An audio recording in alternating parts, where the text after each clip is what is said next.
At the hospital, I lay with my eyes closed while my daughter-in-law whispered to the doctor, "Don't save her." I heard every single word. She thought I was unconscious. But the next morning, she walked into my room smiling and froze, because sitting right next to me was. Subscribe to the channel, leave your like and comment from which part of the world you are watching, get comfortable and relax, let's begin.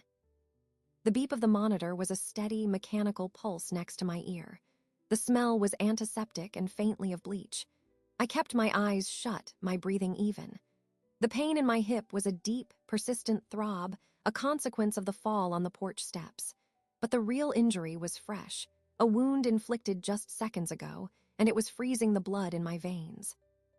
I had been floating in a gray, medicated haze when the voices pulled me toward the surface.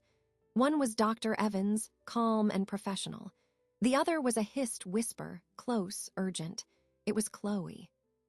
"She's stable, but we need to monitor for any internal bleeding or complications from the concussion," Dr. Evans was saying, his tone detached. A hand gripped the bed rail near my shoulder. I could feel the vibration. Then came the words, spoken not in the polished, solicitous tone she used in front of Marcus, but in a low, venomous stream. "Listen, with her age and these injuries, wouldn't it be kinder if things just took their natural course? Don't save her, please." There was a beat of shocked silence. I felt the doctor shift his weight. "Mrs. Carter, I can't." "It would be a mercy," Chloe interrupted, her whisper turning hard. "She wouldn't want to live like this. A burden, we all know it, just don't be too aggressive." I heard the rustle of his lab coat as he stepped back. "My job is to provide care, Mrs. Carter, not to play God. Your mother-in-law will receive the full standard of treatment. Now, if you'll excuse me." His footsteps receded quickly. Chloe remained by the bed. I could sense her there, a dark, furious presence. She let out a soft, frustrated breath. Then her fingers brushed my forehead, a mockery of a caring gesture. The touch made my skin crawl. A moment later, her heels clicked sharply against the linoleum as she left. Alone, I allowed myself to breathe fully. The steady beep of the heart monitor seemed to mock the chaos inside my chest. "Don't save her." The words echoed, cold and precise. This was not a moment of hysterical evil. It was a calculated suggestion, a quiet nudge toward a convenient death. My death. I thought of the fall, the porch steps I had swept myself that very morning. Had there been a slick patch, a loose board I had missed, I had been carrying a bag of groceries. My foot had gone out from under me so fast. The crack of my hip against the wood was a sound I could still feel. Chloe had been the one to find me, her scream summoning Marcus from inside. At the time, I had seen only concern on her face. Now, I reviewed the memory frame by frame. Had there been a flicker of something else before the panic? I lay there unmoving for what felt like an hour. My mind, usually a quiet library of organized thoughts, was now a war room. Chloe wanted me gone. She had just asked a doctor to let me die. The woman who ate at my table, who called me Mom, who my son loved. The betrayal was a physical weight on my chest. I heard the door swing open again, lighter footsteps, the squeak of nurses' shoes. I remained still, eyes closed, playing the part of the helpless old woman. It was a role I had never inhabited, not even when Robert passed. I had been the pillar then for Marcus, for myself. Now my strength had to be invisible. "Vitals are stable," the nurse murmured to herself. She adjusted my IV line, her hands efficient and gentle. She did not speak to me, assuming I was asleep or unconscious. I used the privacy to plan. I was vulnerable here. They had taken my clothes, my purse. My phone was probably in a bag with my personal effects somewhere in this room. I needed it. I needed to call someone, but not Marcus. Not yet. The kindest thing I could do for my son in this moment was to let him remain blind a little longer. The revelation would shatter him, and I needed to be standing on solid ground to catch the pieces. The door opened again. This time, it was the scent of Chloe's perfume that reached me first, that expensive floral cloud. Her voice was back to its normal register, sweet and worried. "Evelyn, honey, can you hear me?" I let my eyelids flutter, then open. I made my gaze unfocused, drifting around the white ceiling before settling on her face. I saw the perfect performance. Her brow was furrowed with concern. Her eyes were wide and shiny. She reached for my hand and I did not pull away. My skin felt numb. "Mom, you're awake, thank God." She squeezed my fingers. "You gave us such a scare, how do you feel?" I let my voice come out thin and raspy. "Marcus. He's in the waiting room. They only allow one person at a time. He'll be back soon." She leaned in, brushing my hair back. It was the same spot her fingers had touched after the doctor left. "You just rest. Don't you worry about a thing." I closed my eyes again, not as an act, but because looking at her was suddenly unbearable. The hypocrisy was an acid taste in my mouth. I nodded weakly. "I'm so tired," I whispered. "Of course you are. You sleep. I'll be right here." She settled into the chair beside the bed. I could feel her watching me. I kept my breathing deep and regular, feigning a return to sleep. Inside, every sense was on high alert. I listened to the rustle of her clothing, the tap of her phone screen. I was a mouse in a room with a cat that had just shown its claws. Pretense was my only armor. An hour later, Marcus came in. His face was pale, his eyes red-rimmed. His genuine fear was a painful contrast to Chloe's manufactured care. He took my hand, his own large and warm, and cried quiet tears of relief. I focused on him, on the love in his face, and used it to fortify my resolve. He needed protecting, even from the woman he married. When they finally left for the night, promising to return first thing in the morning, the silence in the room was profound. The nurse had come and gone with a sleeping pill I discreetly tucked into my cheek and later spit into a tissue. My mind was too sharp, too busy for chemical fog. The room was dark, lit only by the glow of the monitors. My body ached, but the pain was a secondary concern. With slow, deliberate movements, I pushed myself up against the pillows. My eyes scanned the room. On a shelf by the door, I saw a clear plastic bag. Inside were my folded clothes, my shoes, and the shape of my purse. It took a monumental effort. Every shift sent fire through my hip.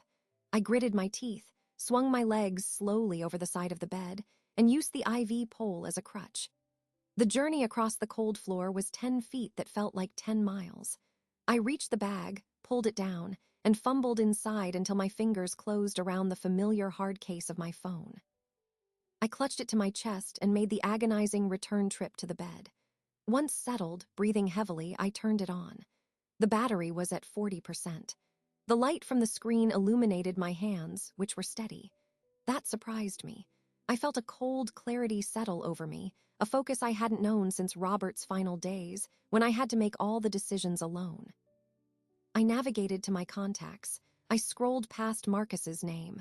I found the entry I needed, Isaiah Johnson, the grandson of my dearest friend, Lorna, a brilliant boy grown into a sharp young attorney. He called me Auntie Ev. I had watched him graduate law school. The phone rang twice before he answered, his voice alert even at this hour. "Auntie Evelyn, is everything okay?" I kept my voice low, a bare whisper directed into the receiver. "Isaiah, I'm in the hospital. I had a fall." I paused, choosing my next words with the care of a librarian selecting a rare book. "I need to discuss a problem with the family trust. It's rather urgent. Can you come see me tomorrow morning, early?" There was a beat of silence on the line. He was not a man who missed nuance. "A problem," he repeated, his tone shifting from concern to professional focus. "Of course, I'll be there at 8. Are you safe right now?" I looked at the closed door at the dark hallway beyond. "For now," I said. "But Isaiah, don't mention this to Marcus. Not yet." "I understand," he said, and I heard the unasked questions in his voice. "Hold tight, Auntie. I'll see you in the morning." I ended the call and placed the phone under my pillow. I lay back in the darkness, listening to the beep of the monitor, the distant sound of a cart rolling down the hall. The fear was still there, a cold knot in my stomach. But it was now joined by something else, a determined, icy resolve. The game had begun and I had just made my first move. I would not be a mercy, I would not be a burden, I would be the consequence. The night was long. The hospital settled into its nocturnal rhythm of hushed voices and distant alarms. I did not sleep. The phone under my pillow was a hard, rectangular promise. Every shuffle outside the door, every creak of the floor made my muscles tense. I analyzed the ceiling tiles, tracing their grid pattern, and within that structure I built my own plans. Isaiah was coming. That was my anchor.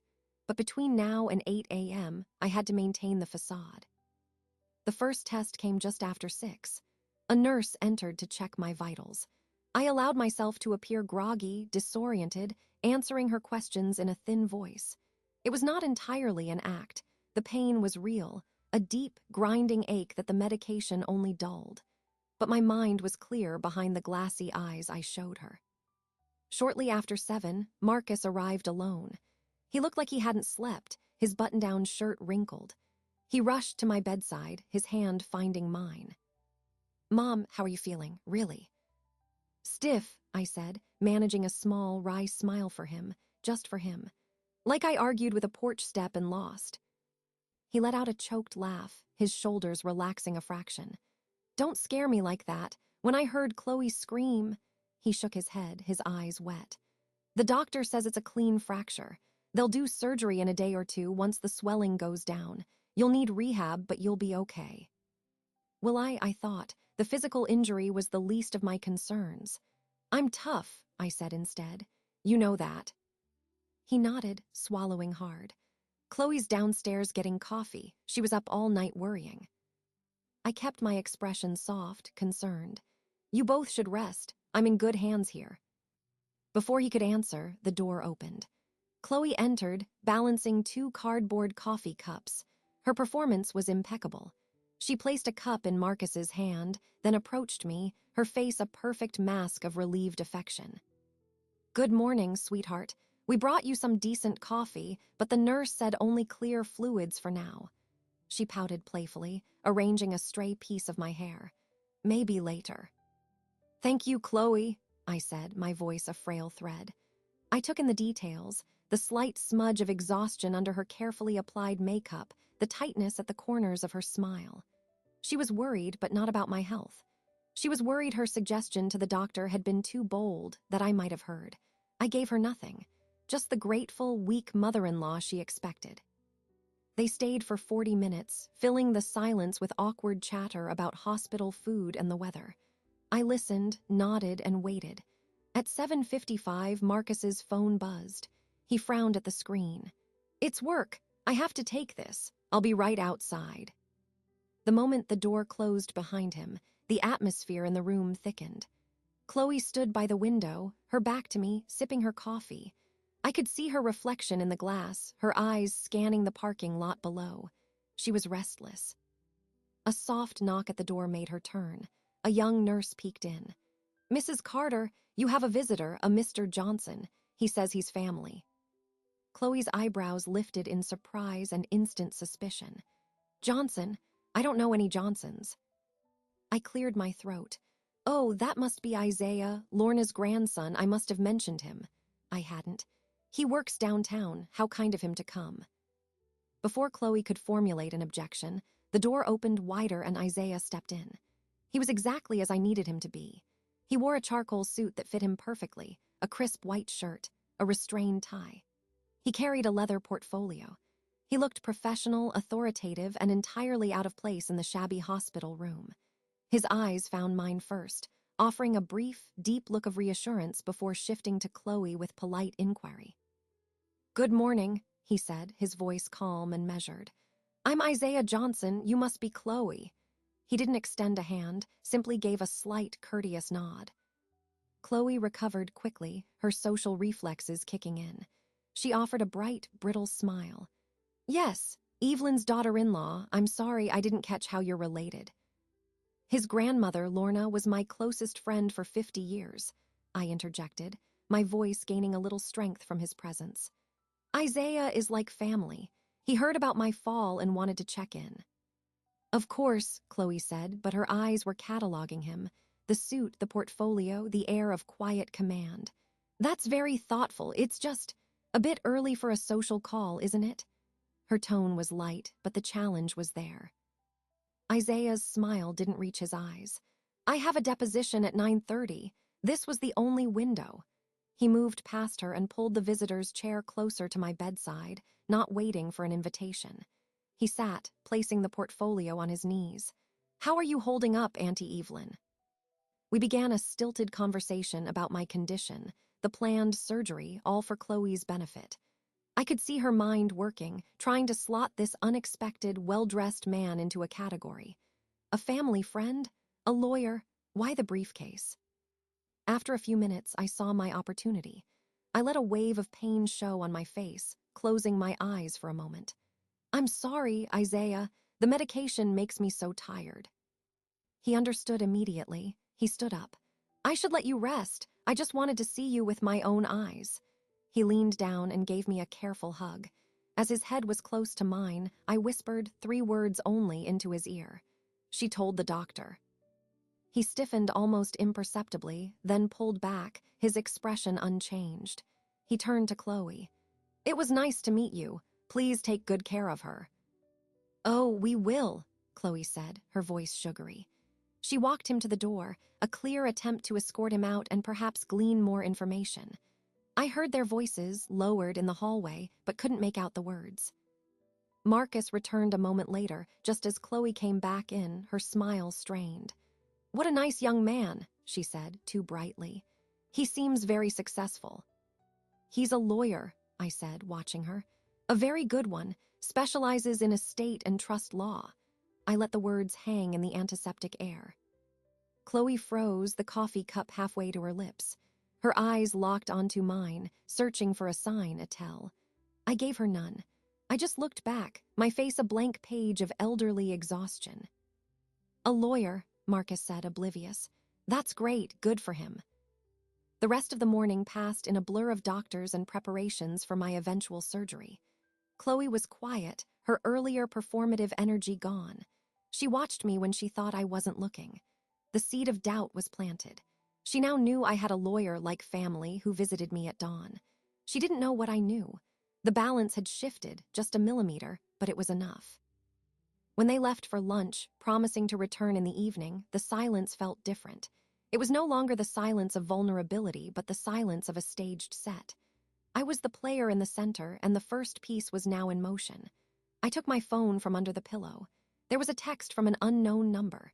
"The roof has a serious leak. Need to discuss repairs in detail. Stay dry." I deleted the message. The metaphor was clear. My life was the house, Chloe was the leak, and Isaiah was the contractor. The planning phase was over. The reconstruction was about to begin. I felt a cold, sharp focus settle over me, sharper than any painkiller. The game was indeed on, and for the first time since I heard that whisper, I felt not like prey, but like a participant with a move to make. The surgery was performed 2 days later. It was a routine procedure, they said. A pin to stabilize the hip. I endured the pain, the physical therapy sessions in the hospital gym, the helplessness of needing a nurse to help me to the bathroom. All of it was secondary to the main objective, getting home. Home was my territory. In the hospital, I was a patient. In my house, I was the matriarch. Marcus and Chloe took me home a week after the fall. Chloe had brought a wheelchair, fussing over the ramp the hospital provided. "We just want you comfortable, Evelyn," she said, her arm around my shoulders as Marcus helped me from the car. Her touch was careful, proprietary. I leaned on her, playing my part, but my eyes were taking inventory. The porch steps looked clean and dry. The welcome mat was straight. Everything appeared normal. Inside, the house smelled of lemon polish and the faint, comforting scent of old books. Chloe had cleaned, but it was a surface clean. She had moved things. A vase that usually sat on the sideboard was now on the coffee table. A stack of my library books had been tidied, disrupting my system. Small things, but they felt like reconnaissance, a surveying of the territory she meant to claim. Marcus settled me into my favorite armchair by the living room window, tucking a blanket around my legs. "I'll get your bags," he said, kissing my forehead.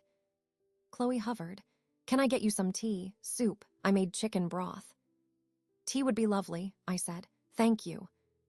As she bustled into the kitchen, I looked around my living room. The afternoon sun fell across the worn Persian rug Robert and I had bought decades ago. It illuminated the framed photographs on the mantel. Our wedding day, Marcus's graduation, a picture of me and Lorna laughing on a beach. This was what she wanted. Not the memories, but the assets they were attached to. The house, the savings, the quiet accumulation of a lifetime's careful living. The next morning, I put the first phase of my plan into motion. I waited until Marcus had left for work. Chloe was in the kitchen, loading the dishwasher. I used my phone to text Isaiah.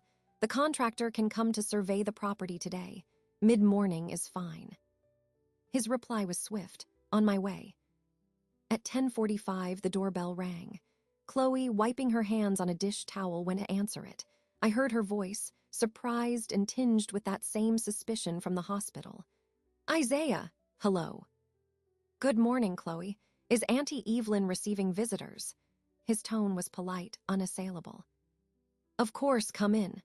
She stepped aside, and he entered, once again in a suit, carrying his leather portfolio and a sleek laptop bag. I was in the armchair, a book open on my lap. I looked up and smiled.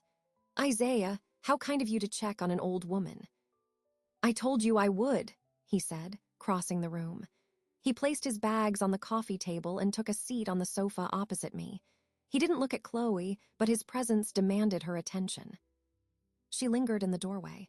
Can I get you anything? Coffee? No, thank you, Isaiah said, opening his portfolio. This isn't strictly a social call. Evelyn asked for my professional advice on some legal housekeeping. Chloe's posture stiffened. Legal housekeeping. I waved a dismissive hand. Oh, just boring old woman things, dear. With this hip, it got me thinking. I need to update my will. Things are so out of date. Isaiah's grandmother would haunt me if I didn't let her brilliant grandson help.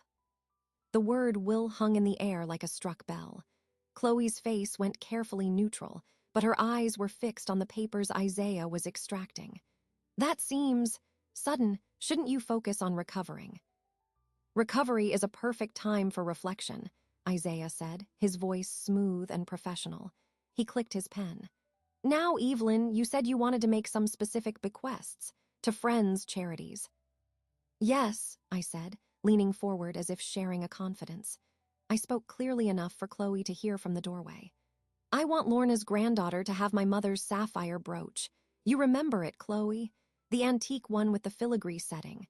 And I was thinking the Historical Society should get the proceeds from the sale of the lake property. They've done such good work. I listed a few other items. A first edition book to the library where I worked, a donation to a scholarship fund in Robert's name. Each item was something of tangible or sentimental value that Chloe had casually admired or asked about over the years. The brooch. The lake land that she'd once said would be perfect for a vacation home. I could feel Chloe's tension radiating across the room. She took a step forward. Evelyn, that's so generous, but are you sure? I mean, the lake property is part of the family legacy. Shouldn't it stay in the family? Her voice was strained, trying to sound reasonable. Marcus has never cared for the lake, I said mildly. And you've said yourself the upkeep is a burden. The Historical Society will preserve it.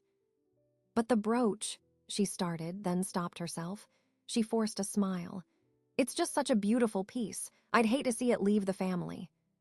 It won't be leaving my asterisk family, I said, looking directly at her for the first time during this exchange. Lorna's family is my family too. Chloe opened her mouth, then closed it. She watched as Isaiah made notes, his pen scratching on the legal pad. The sound was dry and decisive. After 10 minutes of this, she couldn't stand it any longer.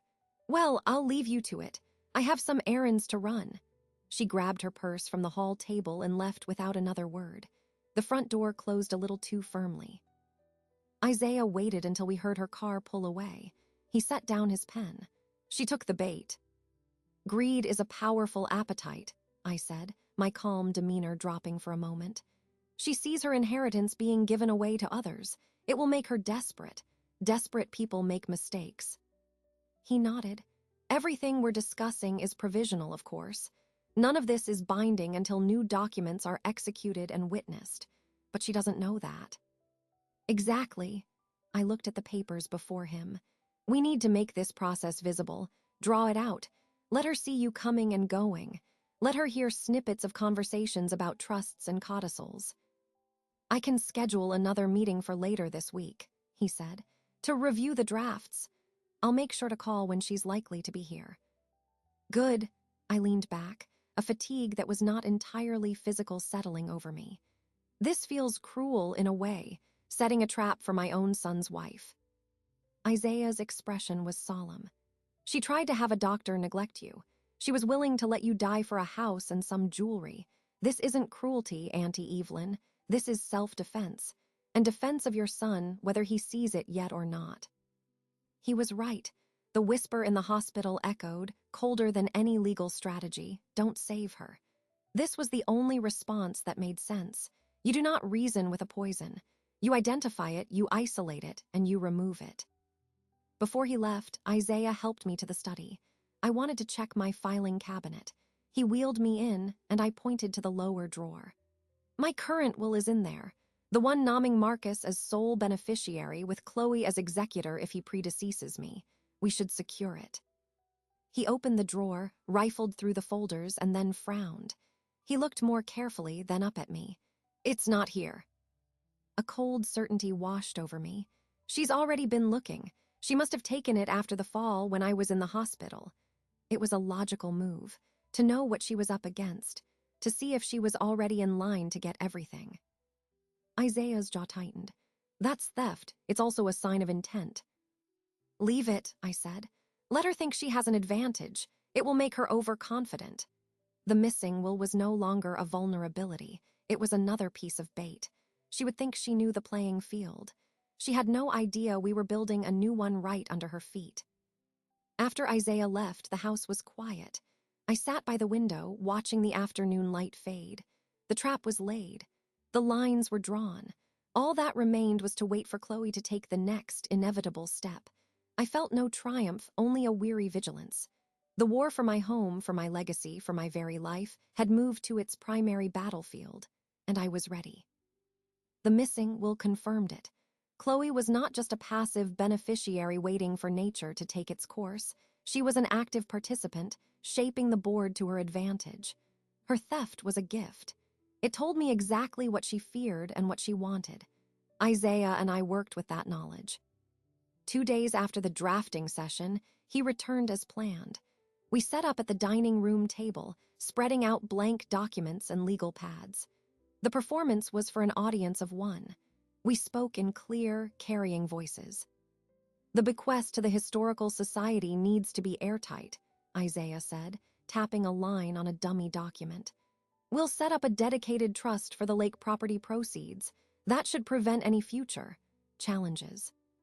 I sighed, the picture of a weary woman making difficult decisions. It's the right thing. Robert loved that land, but it should serve the community. I made sure my voice held a touch of sentimental regret, the kind Chloe would interpret as weakness. The front door opened and closed. Chloe's footsteps approached the dining room. She stopped in the doorway, a grocery bag in her arms. Her eyes swept over the papers. "Another meeting." "Just dotting I's and crossing T's," Isaiah said without looking up. "Evelyn is being very thorough." "I see." She set the groceries down and came to stand behind my chair, placing her hands on my shoulders. Her grip was firm, possessive. "It's a lot of stress for you, Evelyn. All this talk of wills and trusts. Isn't it bad for your blood pressure?" "I feel quite clear-headed about it," I said, patting her hand. It felt like touching a snake. "In fact, it's given me a sense of peace, knowing things will be taken care of." She leaned down, her voice sugary in my ear. "But darling, your family is right here to take care of things. You don't need to give everything away to strangers." The subtext was as clear as glass. Leave it all to us. I turned my head just enough to meet her eyes.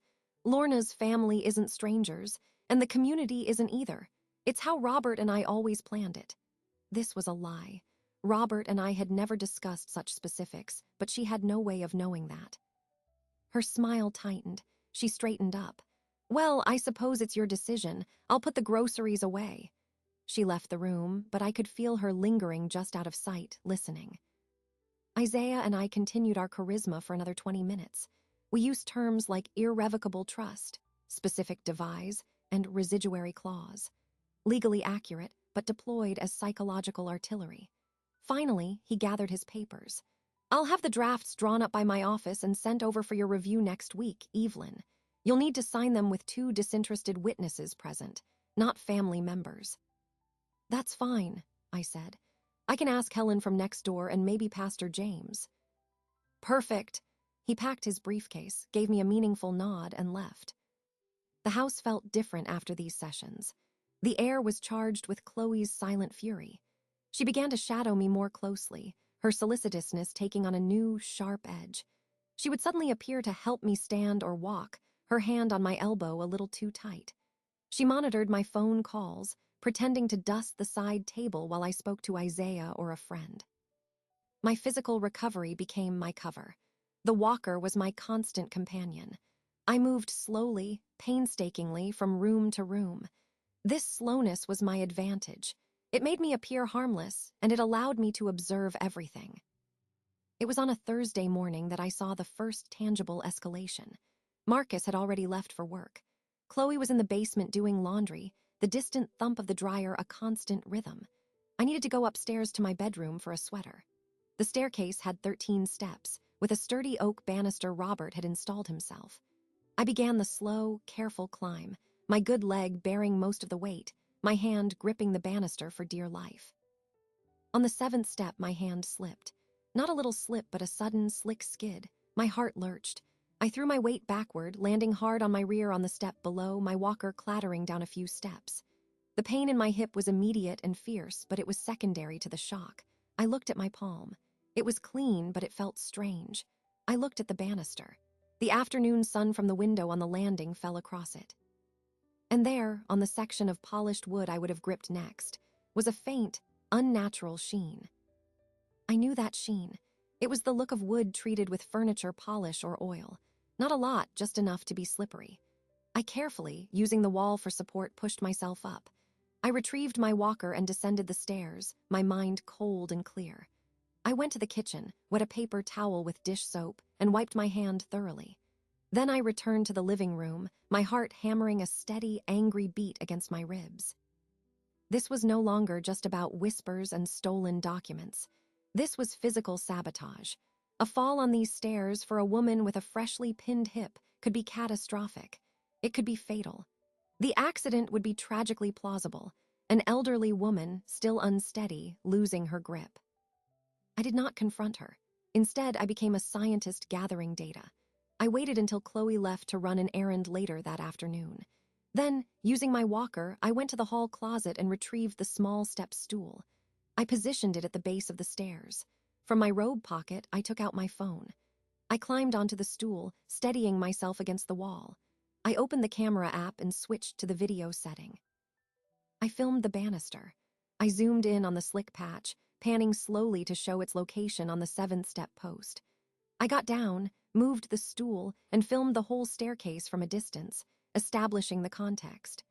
I then went to the kitchen and filmed the bottle of lemon oil furniture polish that sat under the sink. It was nearly full, but the cap had a small, fresh drip down its side. I stopped recording. I put the stool away. I sat in my armchair, the phone heavy in my lap. The evidence was secure. It was circumstantial, but it was a thread. A thread that, when pulled, could begin to unravel her whole design. When Chloe returned, she was all concern.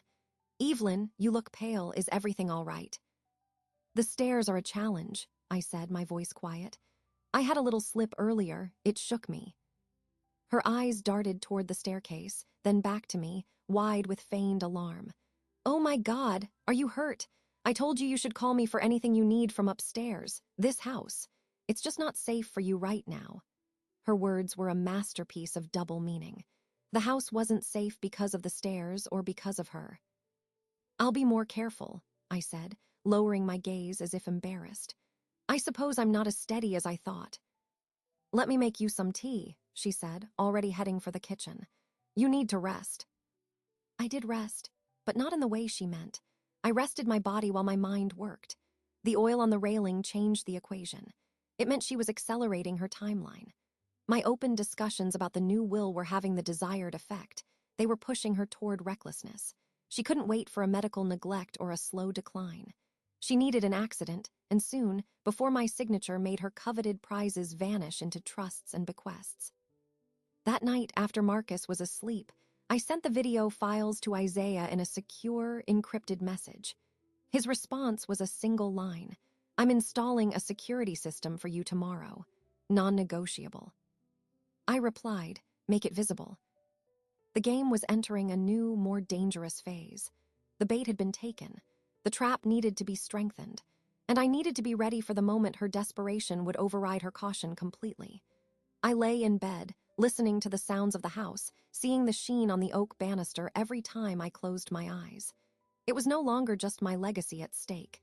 It was my life, step by treacherous step. The security system arrived the next morning. Isaiah came with 2 technicians in branded shirts. They carried equipment boxes and ladders. The presence of strangers in the house, men with tools and purpose, disrupted the tense, quiet Chloe had cultivated. She stood in the foyer, arms crossed, as Isaiah explained the system to me. It's a basic package, anti-Evelyn, door and window sensors on the ground floor, motion-activated cameras here in the living room, the hallway, and the dining room. All feeds are accessible via an app on your phone and are stored on a cloud server, for your peace of mind. He said the last part while looking directly at Chloe. My peace of mind is fine, Chloe said, her voice tight. This seems excessive and an invasion of privacy. It's my privacy, dear, I said from my armchair, and my peace of mind. After that slip on the stairs, Isaiah and I agreed. A little extra security, especially while I'm still recovering, is just common sense. I let my gaze drift to the staircase. One can't be too careful. Chloe's jaw worked silently. She watched as the men mounted a small, white camera in the corner of the living room's ceiling, its tiny green light winking on. Will it record all the time? Only when it detects motion in the room, one of the technicians said. Or it can be set to a continuous record, customer's choice. Motion is fine, I said. No need to waste electricity on an empty room. The installation took 3 hours. Chloe retreated to the kitchen, but I could hear the agitated clatter of pots and pans. The cameras were not just a physical barrier, they were a psychological one. They were my eyes, unblinking, and she knew it. Her domain of shadows and whispered suggestions was shrinking. After the technicians left, Isaiah stayed for coffee. We sat at the kitchen table, Chloe hovering nearby, pretending to organize a drawer. It's all very straightforward, Isaiah said, showing me the app on my phone. A grid of 4 views showed the living room, the hallway, the dining room, and the front door. The images were clear in color. You can watch live or review past recordings. The storage is kept for 30 days. It's wonderful, I said, with genuine relief. The digital vigilance was a shield I could hold. Chloe could contain herself no longer. She closed the drawer with a sharp click. It just feels so cold, like we're living in a bank vault. This is a home. It is my home, I said, my tone pleasant but final. And I want to feel secure in it. Surely you understand that, Chloe. After all, you're so concerned about my safety. I took a sip of coffee, watching her over the rim of the cup. She had no rebuttal. She forced a nod and left the room. Once we were alone, Isaiah lowered his voice. The video of the banister is compelling, but it's not enough for criminal charges. It shows a sheen. It doesn't prove intent or even that she did it. I know, I said. It's part of the mosaic. We need the full picture. I paused. I think it's time to stop baiting and start confronting. Gently. He considered this. You're ready for that.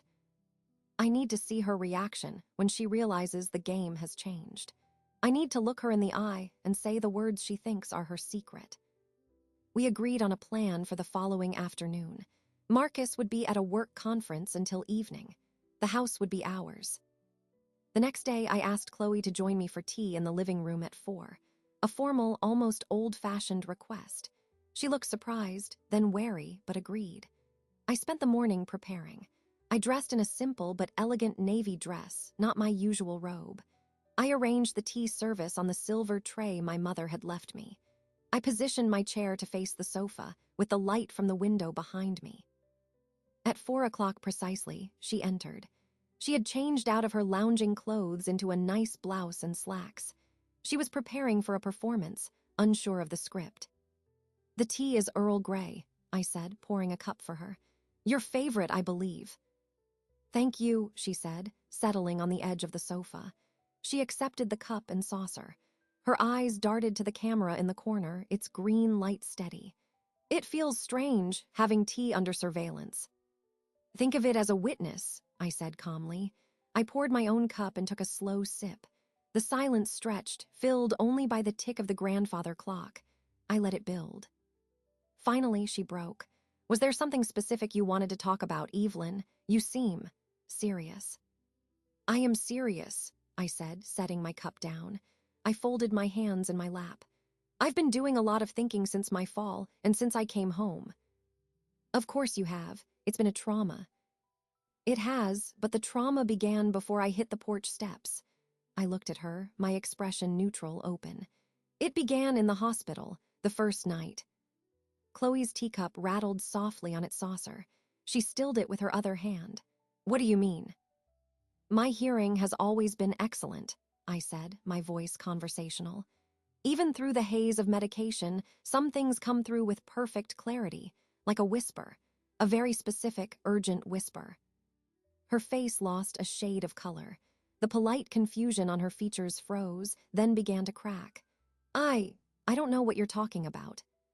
Let me remind you. I leaned forward just slightly, holding her gaze. I spoke the words not with anger, but with the cold precision of a fact. You leaned close to Dr. Evans and you said, "Don't save her." The air left the room. All pretense drained from her face, leaving behind a raw, stunned blankness. Then, fear flickered in her eyes, followed by a swift, defensive hardening. That's a lie. You were unconscious. You're confused. I was not unconscious. I was listening. I didn't raise my voice. I heard every word, your suggestion that it would be a mercy, your attempt to sway a medical professional. It was a very clear thing to hear, Chloe. She set the teacone down, the clatter sharp against the wood. She stood up, her body rigid. You're making this up. You're a sick old woman trying to cause trouble because you're jealous. Jealous that Marcus has a life with me. I remained seated, looking up at her. Her outburst was the reaction I needed. The controlled facade was gone. I am neither sick, nor am I making it up. I am stating what happened. And because of what happened, I have taken certain steps. The new will, the security, Isaiah, all of it is a direct result of that moment. She took a step back as if physically pushed. Her eyes widened as the connections snapped into place. The lawyer visits, the talk of bequests, the cameras, none of it was the random fussing of an old woman. It was a calculated, quiet counterattack, and she had walked right into it. What do you want? She whispered, the fight seeping out of her, replaced by a dawning horror. I want you to understand the situation, I said. You made a choice, a violent choice. I heard it. I have not told Marcus. Yet, that is my choice. I paused, letting the threat hang clean and simple. Now you have a new choice to make. You can leave. You can tell Marcus you've fallen out of love, that you need space, anything you like. You can walk away from this house and from my family with whatever dignity you can muster. She stared at me, breathing hard. Or, I said, my voice dropping to a near whisper, matching hers from the hospital, you can stay. You can try again. And I will be waiting. And next time I won't just be listening. I will have every second of it on camera, and I will hand it, along with the recording of this conversation and the video of the old stair rail, to the police and to my son. The choice is yours. I picked up my teacup again and took another sip. The tea was still warm. The clock ticked. The camera's green light glowed. And Chloe, for the first time since I had known her, had absolutely nothing to say. She turned and walked out of the room, her steps unsteady. The confrontation was not over, but the first truth was out. The hidden war was now a declared one, and I had just drawn the line. The silence after Chloe left the living room was profound. I remained in my chair, finishing my tea. The confrontation had been necessary, but it had also escalated things into unknown territory. I had shown my hand. Now I had to wait for hers. For the rest of that day, she avoided me. I heard her moving around upstairs, the floorboards creaking with an agitated rhythm.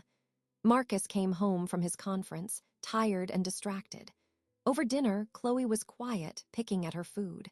When Marcus asked if she was feeling all right, she forced a bright smile.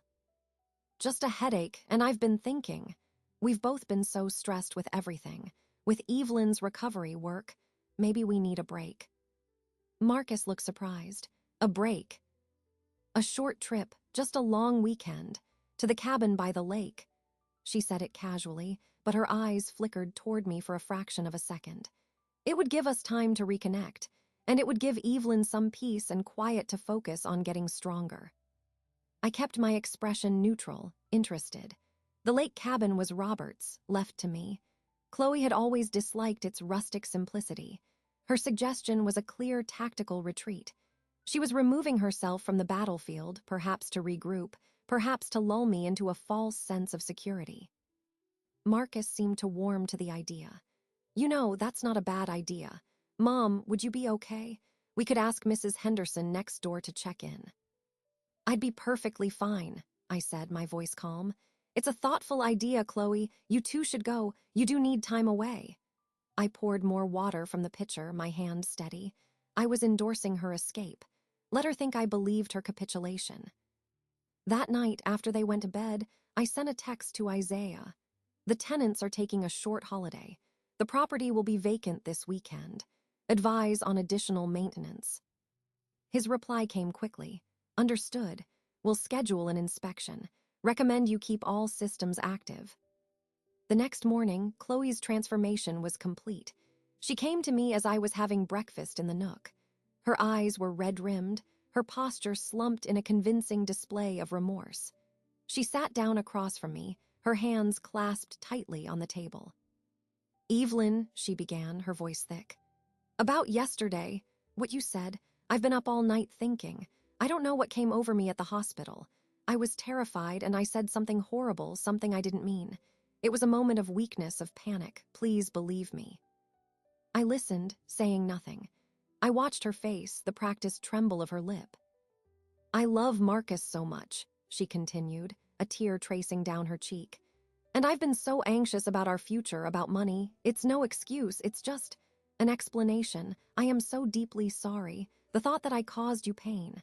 She shook her head as if unable to continue. It was a masterful performance. It contained just enough truth, the anxiety about money, to be believable. It offered a plausible, pathetic reason for an unforgivable act. It was designed to appeal to my compassion, to make me doubt the cold reality of what I had heard.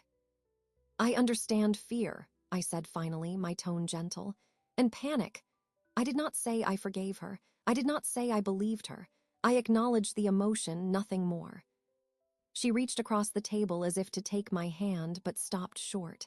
This trip, it's not just for us. It's for me to think, to really think about what I've done. I need to get right with myself. And when we come back, I hope we can start over. That would be nice, I said, a non-committal phrase that could mean anything. She seemed to take it as acceptance. She nodded, wiping her eyes, and stood. Thank you, Evelyn, for your understanding. The following days were a pantomime of normalcy. Chloe packed for their trip with a subdued air. She asked me repeatedly if I needed anything, if I was sure I would be all right. She wrote down Mrs. Henderson's number and the number for my physical therapist and stuck them to the refrigerator. She was building the evidence of her conscientiousness. Marcus was buoyed by what he saw as a breakthrough. She's really trying, Mom, he confided in me the night before they left. This stress has been hard on her too. This trip will be good for everyone. I'm sure it will, I said, squeezing his arm. I felt a pang of sorrow for him. His hope was genuine, and it was about to be used as a weapon against him. The morning of their departure, Chloe gave me a careful, brief hug. We'll be back Monday evening. I left casseroles in the freezer. Please be careful. I will, I said. You have a safe trip. I stood at the living room window, using my walker for support, and watched as Marcus loaded their bags into the car. Chloe looked up at the house once before getting in. She didn't see me in the window. Her face, in that unguarded moment, was not remorseful. It was tense, calculating. Then she smoothed it into a smile for Marcus and slid into the passenger seat. The car pulled away. The house settled into a deep, watchful quiet. I was alone. I did not relax. Her retreat felt too neat, too conveniently timed. A guilty person, truly remorseful, might stay to make amends. A scheming person runs to create an alibi. I moved through my routine with deliberate slowness. I made tea. I did the exercises my therapist prescribed. I read, but my mind was on the security system. I opened the app on my tablet and split the screen between the 4 camera feeds. The house was still, a diorama of my life. The living room where Robert and I used to read together. The dining table where we'd hosted countless family meals.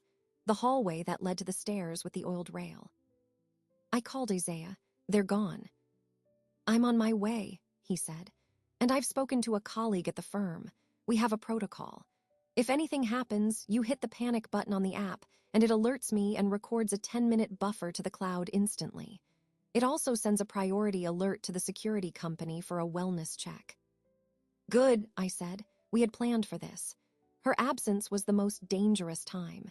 It provided opportunity for her or for someone she might enlist. Isaiah arrived an hour later. He did a physical check of all the doors and windows. He verified the camera angles. He showed me how to use the panic feature. We sat in the kitchen, drinking coffee. You don't think she's really gone to reflect, do you? He asked. I think she's gone to think, I said. But not about her sins, about her next move. She knows I'm not a confused old woman. She knows I have evidence and a lawyer. She's backed into a corner. Cornered animals are unpredictable. He nodded. The cabin is a 3-hour drive, far enough for a solid alibi if something were to happen here tonight or tomorrow. Exactly. We decided Isaiah would not stay the night. His presence would be too obvious if Chloe decided to return early or send someone to watch the house. Instead, we made it appear as if I were utterly alone and vulnerable. He left just after dusk. That night, I did not go to my bedroom upstairs. I settled into the living room armchair with a blanket. The tablet was on the side table, the camera feeds glowing softly. I had my phone in my lap, my finger resting near the panic button. The house was silent, but it was a silence full of potential. Every creak of its old bones, every sigh of the furnace, was a note in a tense symphony. I did not sleep. I watched the green lights of the cameras, my sentinels in the dark. The false retreat was in motion. The calm was an illusion. I was a spider in the center of a web, feeling for the slightest tremor. The trap was set. All that was left was to see what kind of creature, in its desperation, would choose to come back. The silence of the house was a tangible thing. I spent Saturday in a state of heightened awareness, moving from room to room with my walker, checking the security feeds on my tablet every 15 minutes. The cameras showed only empty, sunlit spaces. I spoke to Mrs. Henderson over the fence when she came to collect her mail, projecting an image of a content, solitary woman enjoying the peace. I baked a small loaf of banana bread, the familiar, comforting smell filling the kitchen, a normal activity in an abnormal situation. Night fell again. I resumed my vigil in the living room armchair. The darkness outside was complete, broken only by the faint glow of a street lamp 2 houses down. The tablet screen was a square of cool light on my lap, the 4 camera feeds static. The clock on the mantel ticked past midnight, then 1 a.m. My body ached from stillness, but my mind was a coiled spring. It was 2:17 a.m. when I heard it, not from the cameras, but from the real world. A soft, metallic scrape at the back door. The sound was subtle, the noise of a key being carefully inserted into a lock. Not the front door, where the camera was obvious. The back door, shielded from the street, where only family had a key. My breath caught. I looked at the tablet. The hallway camera showed the closed door to the kitchen, and beyond that, the back door. The camera in the living room showed my own still form in the chair. I did not move. My finger hovered over the panic button on the app's interface. The scrape came again, followed by a faint click. The door opened inward, a sliver of deeper black against the dark kitchen. A beam of light sliced across the hallway floor, visible in the camera feed. A flashlight held low. The person was trying to avoid the motion sensors, moving slowly. I watched the screen. A figure entered the frame of the hallway camera, backlit by the flashlight beam. It was Chloe. She was dressed in dark jeans and a black sweater, a far cry from her usual pastels. She held the flashlight in one hand and had a large leather tote slung over her shoulder. She stood frozen in the hallway, listening. She looked directly at the camera in the corner of the ceiling. Its green lit a tiny beacon in the dark. She hesitated, then seemed to decide the risk was worth it. She had an alibi. She was supposedly 3 hours away. If she was recorded, she could claim she had returned early, worried about me. She moved past the hallway camera's view and into the dining room. The dining room camera captured her. She went straight to the filing cabinet in the corner, the one where I kept household documents. She set her tote on the table, pulled out a small pair of nitrile gloves and put them on. The deliberate nature of the act, the gloves, stripped away any pretense of a concerned visit. She tried the drawer. It was locked. I had locked it after Isaiah, and I discovered the old will was missing. She let out a soft, frustrated sigh, a sound picked up clearly by the camera's microphone. She rummaged in her tote and pulled out a ring of small, professional-looking tools. She began to work on the lock. This was it, the final gambit. She hadn't come to harm me physically, not tonight. She had come to find the new will, the one that disinherited her, to destroy it, to alter it. The intent was clear. She needed to remove the legal obstacle I had created. I had a choice. I could hit the panic button now.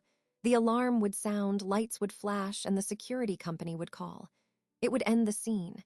But it would also give her a story. She came back early, found me distressed, was trying to help. The gloves and tools would be hard to explain, but not impossible. I needed more. I needed a confession. I opened a different app on my phone, a voice recorder. I set it to record and placed the phone face down on the side table, next to my chair. Then, using the tablet, I switched the living room camera from motion-activated to continuous recording. I wanted every angle. I took a deep, silent breath and stood up, abandoning my walker. I used the furniture for support, moving slowly to the archway that separated the living room from the dining room. I stood in the shadow, watching her work. The lock gave way with a solid asterisk clunk asterisk. She pulled the drawer open, the flashlight beam sweeping over the files. She began rifling through them, her movements hurried now. "It's not in there," I said, my voice calm and clear in the absolute quiet. Chloe screamed, a short, sharp shriek of pure terror. She whirled around, the flashlight beam blinding me for a second.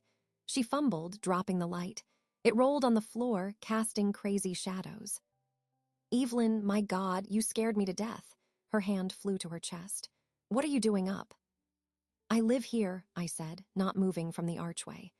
"The question is, what are you doing here, Chloe?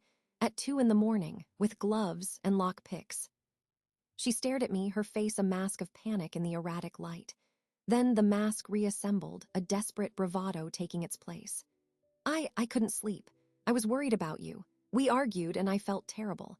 I drove back to check on you. I saw a light on, thought something was wrong. The drawer was stuck. I was just trying to get it open to find your insurance papers in case." The lie tumbled out, chaotic and thin. "You drove 3 hours in the middle of the night because you had a bad feeling." I took a step forward, into the edge of the flashlight's glow. "Where?" "Marcus." "He's at the cabin, asleep. He doesn't know I left." She took a step toward me. "Evelyn, please, let's just talk. You're not well, this paranoia, these cameras, it's not right." "I heard you tell the doctor not to save me," I stated, cutting through her words. "I saw the oil on the stair rail, and now I am watching you break into my filing cabinet. This is not paranoia. This is fact." Her composure shattered. The fear and rage she had been suppressing broke through. "Fact, you want facts." Her voice rose, sharp and ugly in the dark house. "The fact is you're a lonely old woman clinging to a house and money you don't need. The fact is you're trying to cut me out to turn my own husband against me. That will is mine asterisk. That house is mine asterisk. Marcus is too weak to see it, but I've earned it. I've put up with your judgment, your little comments, for years. Playing the perfect matriarch while you look down on me." The words poured out, a toxic flood of resentment. "You were supposed to die in that hospital. It would have been clean, easy. Then Marcus would have gotten everything, and what's his is mine asterisk. But you didn't die. You just kept asterisk lingering, making plans to give my inheritance away to your little charity projects and your dead friend's family." She was shaking, pointing a gloved finger at me. "So yes, I oiled the rail. And yes, I came back for that will. I'll burn it. And if I have to, I'll find another way. You can't win this. You're just a sad old lady in a big, empty house." The silence after her outburst was louder than her words.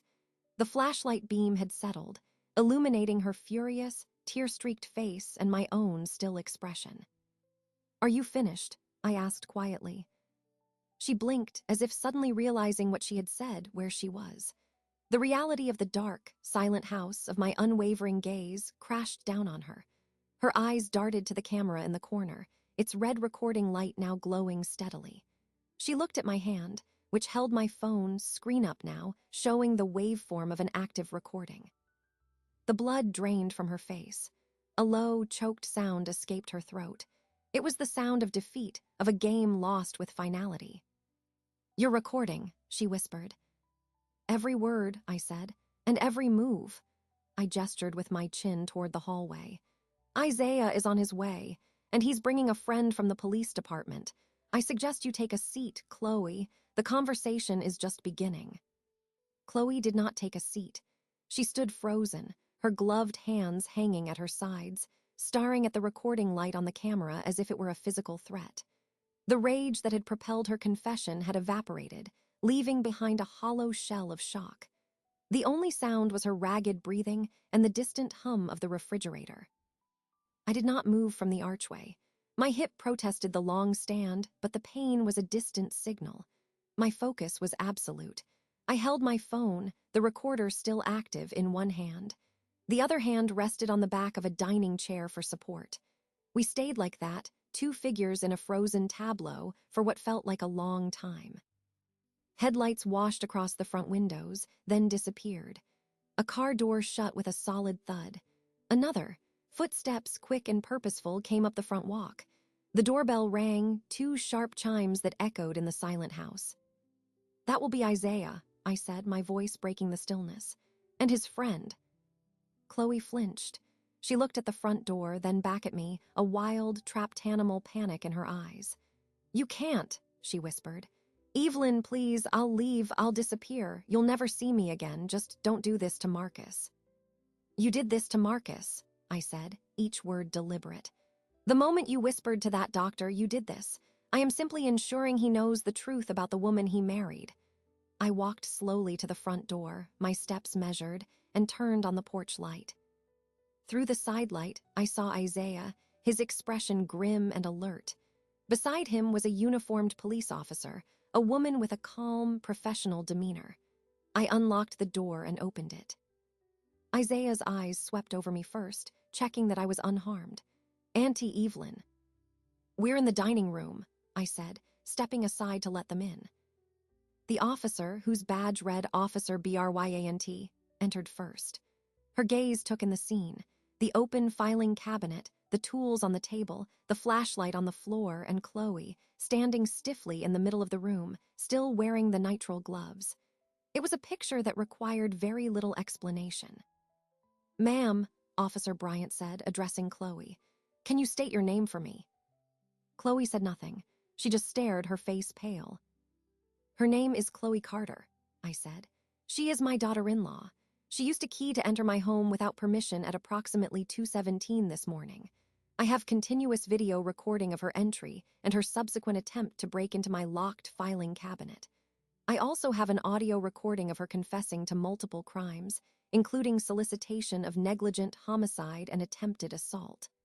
I held up my phone. "The video files are stored on a cloud server linked to my security system.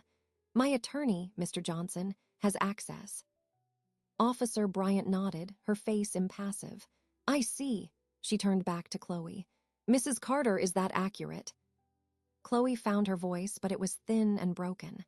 It's not what it looks like. She's confused. She's setting me up." "The recordings are time-stamped and from multiple angles," Isaiah said, his tone cool and legal. "We can provide them immediately for your review.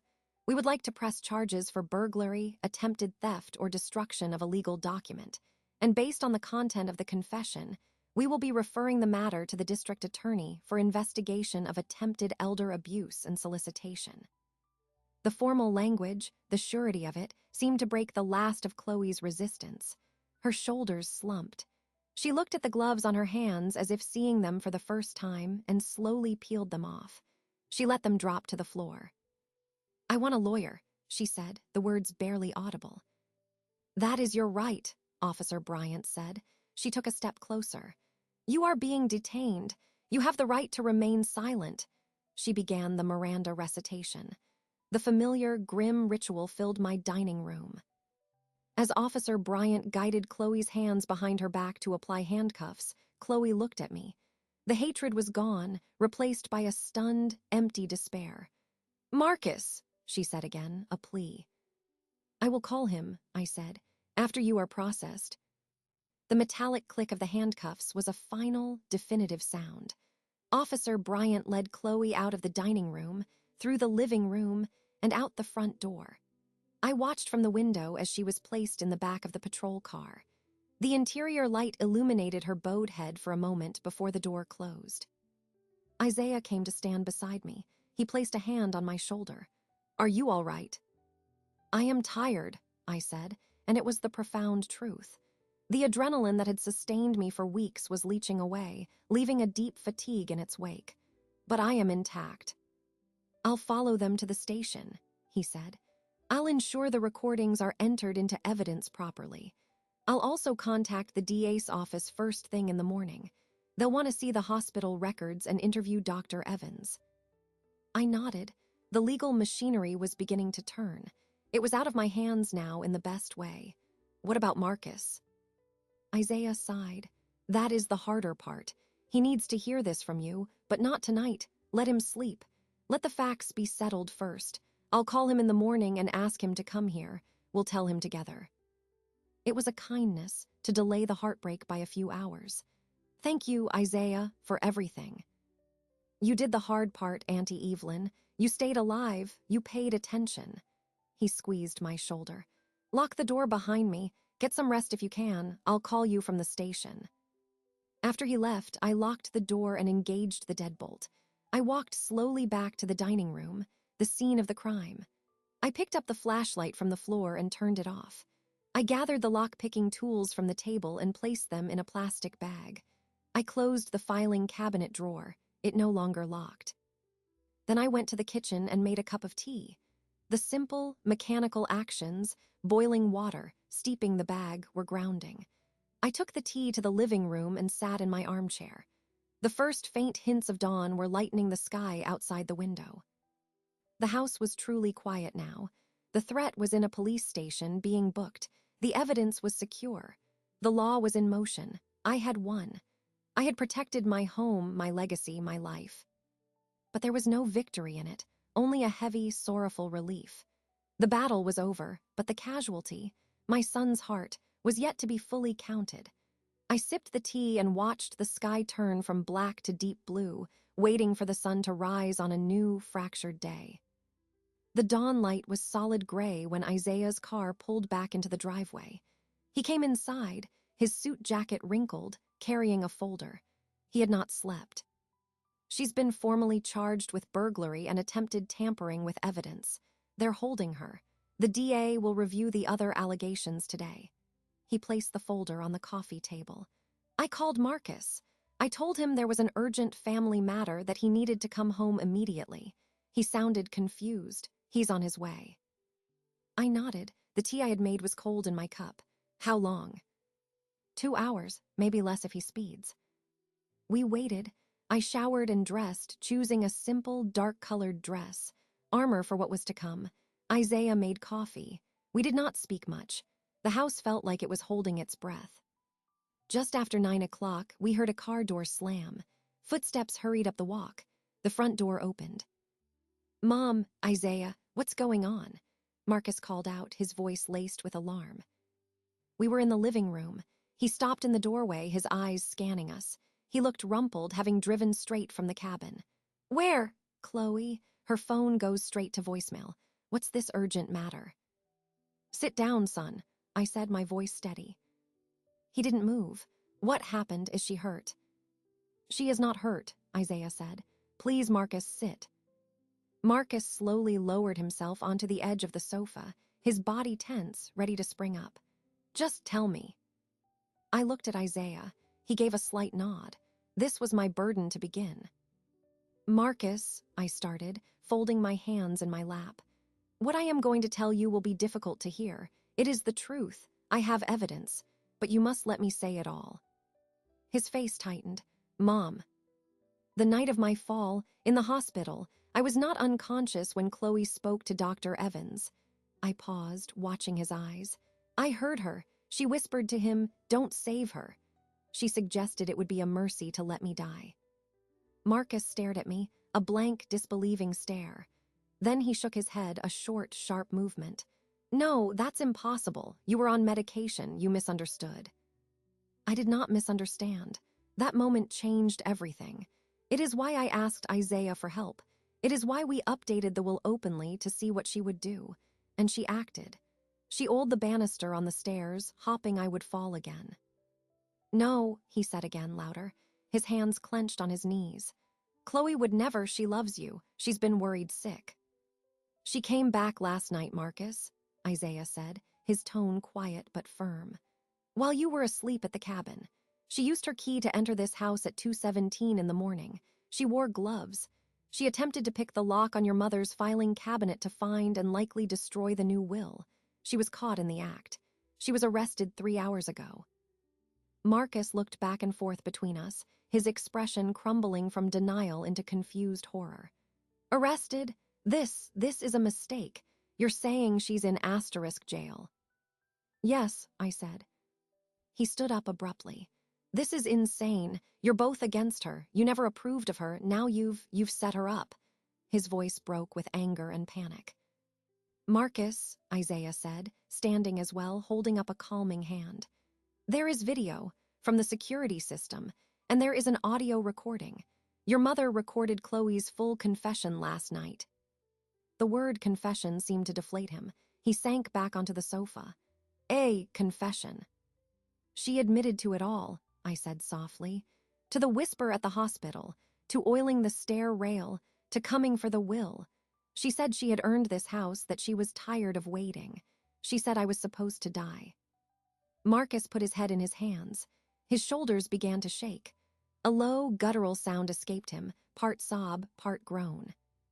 "I am so sorry, Marcus," I whispered. The words felt inadequate. Isaiah picked up the folder. He took out a small, portable speaker and connected it to his phone. "You need to hear it. I wish you didn't, but you do." He looked at me. I nodded. Isaiah pressed play. The recording was clear, eerily so in the sunlit living room. Chloe's voice, shrill and venomous, filled the space. "You were supposed to die in that hospital. It would have been clean, easy." I oiled the rail. "I came back for that will. I'll burn it." Marcus listened, his face still hidden. His body went rigid. When her voice rose to a scream, "You're just a sad old lady in a big, empty house." He flinched as if struck. The recording ended with my calm reply and the sound of the doorbell. Isaiah stopped the playback. The silence was heavy, broken only by Marcus's harsh, uneven breathing. He slowly raised his head. His face was ravaged, streaked with tears, his eyes hollow. He looked at me, and for a moment I saw the little boy who had skinned his knee and needed comfort.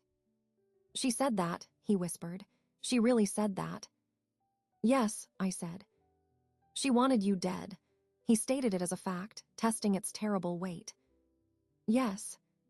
He stood up again, packing a few steps, running his hands through his hair. A storm of emotions passed over his face, grief, betrayal, fury, shame. All this time, while I was loving her, she was planning this. She was asterisk hurting asterisk you. He stopped, turning to me, his eyes wide with a new horror. "The fall, Mom, was the fall." "I don't know," I said honestly. "I've wondered, but I can't prove it. The rest we can prove." He made another choked sound and collapsed into the armchair across from me. He cried then, deep, shuddering sobs that came from his core. I pushed myself up from my chair, ignoring the pain in my hip, and went to him.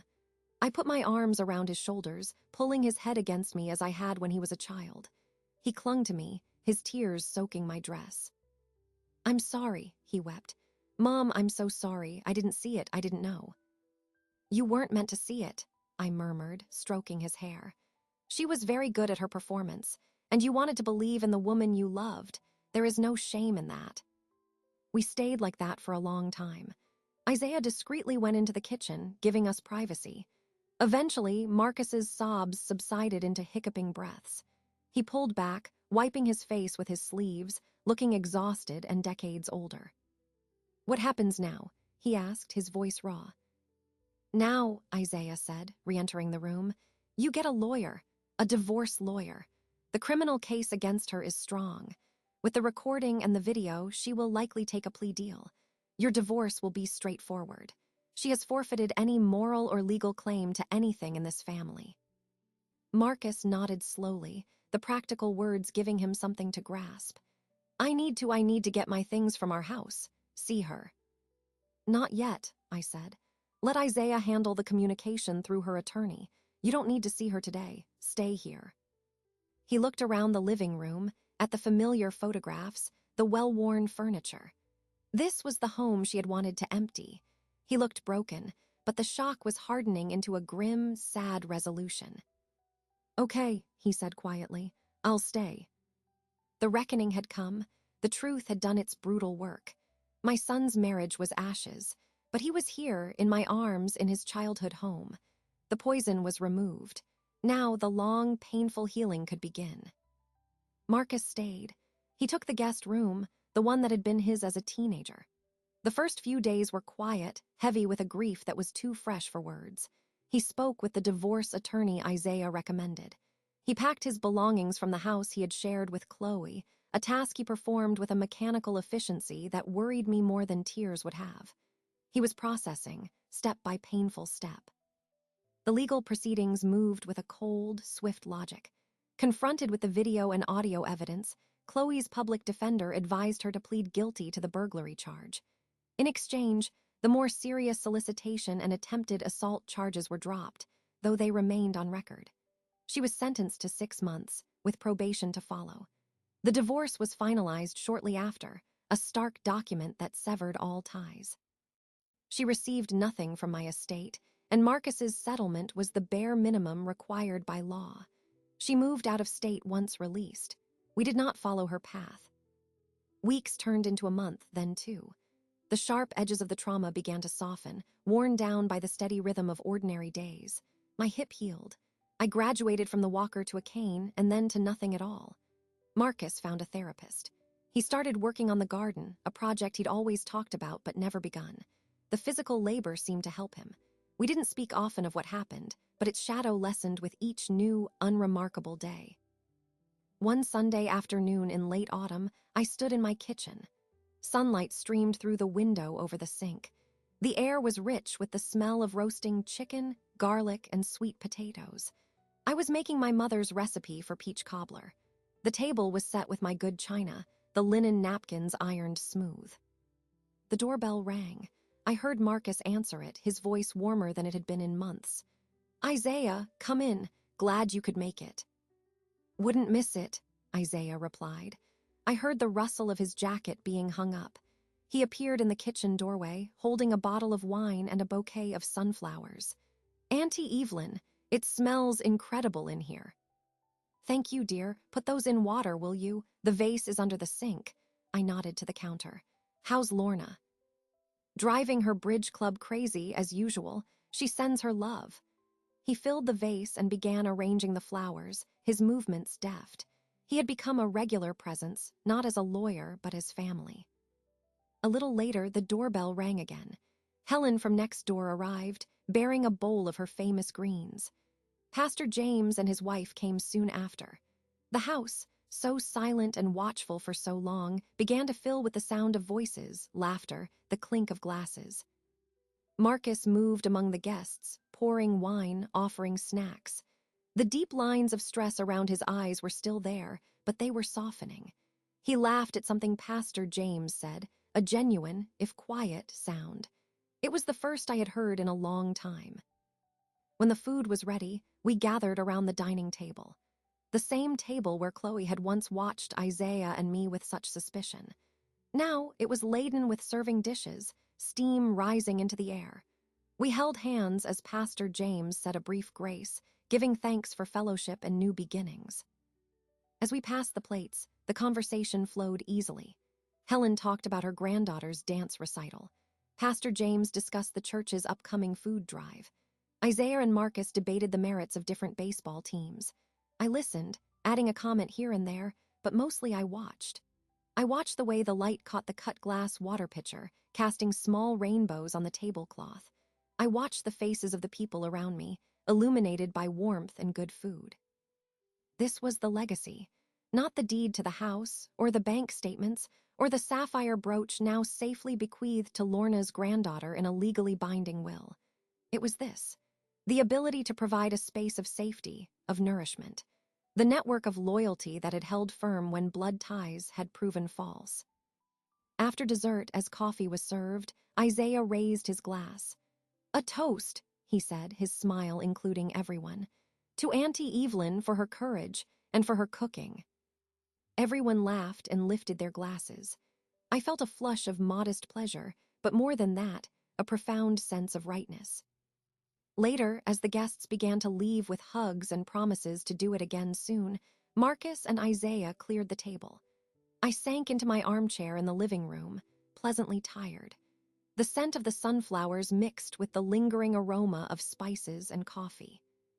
Marcus came in, carrying 2 cups of tea. He handed one to me and sat on the sofa opposite. The house was settling back into quiet, but it was a different quiet now, a contented one. "That was a good day," he said, looking into his cup. "It was," I agreed. He was silent for a moment. "I got a call from the realtor on Friday, the lake property. The Historical Society's offer came through. It's a fair price." "I'm glad they'll care for it." I took a sip of tea. "And are you glad?" He looked up, meeting my eyes. "I am. It was never really my place. It was Dad's and yours. This," he gestured around the living room, "this is home." He didn't just mean the house. He meant the stability, the history, the unconditional love that had waited for him here, even when he couldn't see the threat from within his own marriage. Isaiah finished in the kitchen and joined us, taking the other end of the sofa. "All secure," he said. He didn't mean the locks. He meant the feeling. We sat in a comfortable silence, the 3 of us. The grandfather clock ticked steadily. My gaze drifted to the mantel, to the photograph of Robert in his favorite chair, his smile forever kind. The house was full again, not with ghosts, but with a future. The vengeance was complete, but it was not the end of the story. It was the necessary, brutal pruning that allowed new growth. The dinner table was cleared, the kitchen was clean, and the people who mattered were safe under my roof. There was nothing more to strategize, nothing to fear. There was only the quiet, sturdy peace of a battle honorably fought and a home, at last, truly defended.